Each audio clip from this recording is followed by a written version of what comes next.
Nora, who was that man? Mr. Krogstad, a lawyer. I believe his marriage was unhappy, And he is a widower now. with a lot of children. His business is not of the most credible, they say. Isn't it? I dare say not, I don't know. Oh, I beg your pardon. I'm in the way here too. No, not in the least. Dr. Rank, Mrs. Linden. Then, no doubt, you've come to town to find rest in a round of holiday parties. I've come to look for employment. Is that an approved remedy for overwork? One must live, Dr. Rank.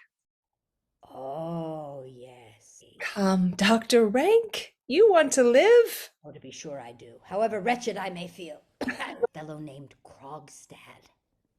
A man corrupt to the very core of his character, but even he began by announcing, as a matter of vast importance, that he must live. And you already have had some experience of business? A good deal. Well, then it's very likely I may be able to find a place for you. There now. It is with me you wish to speak. Yes, to you. Today, but it's not the first yet. No, today is Christmas Eve. It will depend upon yourself whether or not you have a Merry Christmas. Now, frankly, is Mrs. Linden to have a place at the bank? How dare you catechize me in this way, Mr. Krogstad? You a subordinate of my husband. But since you ask, you shall know. Yes, Mrs. Linden is to be employed, and it is I who recommended her. Now you know. And my guess was right. Tell me, Mrs. Helmer, will you have the kindness to employ your influence on my behalf? What? How do you mean? Will you be so good as to see that I retain my subordinate position at the bank? What do you mean? Who wants to take it from you? Oh, you needn't pretend ignorance. You are bold, madam. I'm afraid of you no longer. When New Year's Day is over, I shall soon be out of the whole business.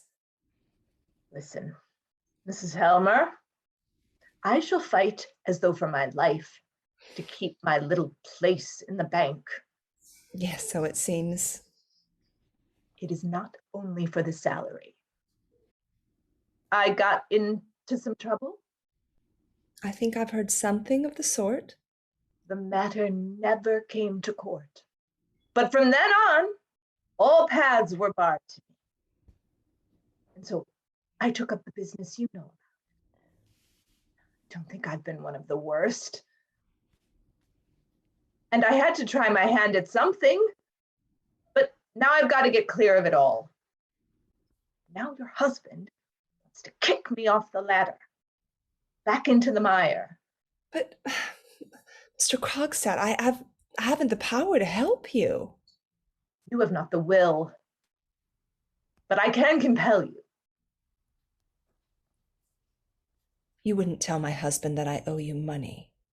Mrs. Helmer, either your memory is defective or you don't know too much about business. I must make your position clearer to you. When your husband was ill, you came to me to borrow 4,800 crowns. I promised to find you the amount in exchange for a note of hand which I drew up. Yes, and I signed it. Quite right. But then I added a few lines, making your father security for the debt. Your father was to sign this. Was to, he did sign it.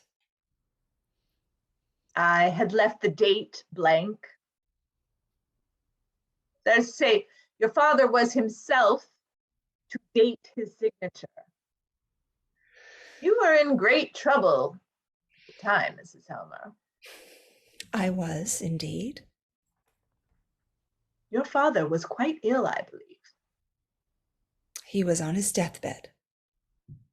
And died soon after. Yes. And here comes in the remarkable part that I cannot explain. What remarkable part. I don't. Remarkable part, madam, that your father signed this paper 3 days after his death. It is noteworthy, too, that the words October 2nd and the year are not in your father's handwriting, but one which I think I know. That may be explained. Father may have forgotten to date his signature, and then somebody may have filled it in at random before the fact of your father's death was known. There's nothing wrong in that. Everything depends on the signature. Of course, it is genuine, Mrs. Helmer. It really was your father who signed this.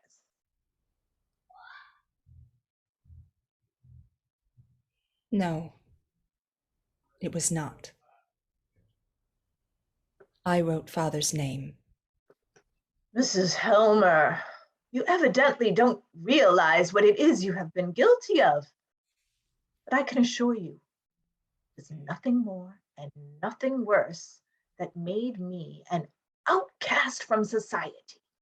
The law takes no account of motive. Then it must be a very bad law. Bad or not, if I produce this document in court, you will be condemned according to law. Very well. Do as you please. But this I will tell you, that if I am to be flung into the gutter a second time, you shall keep me company.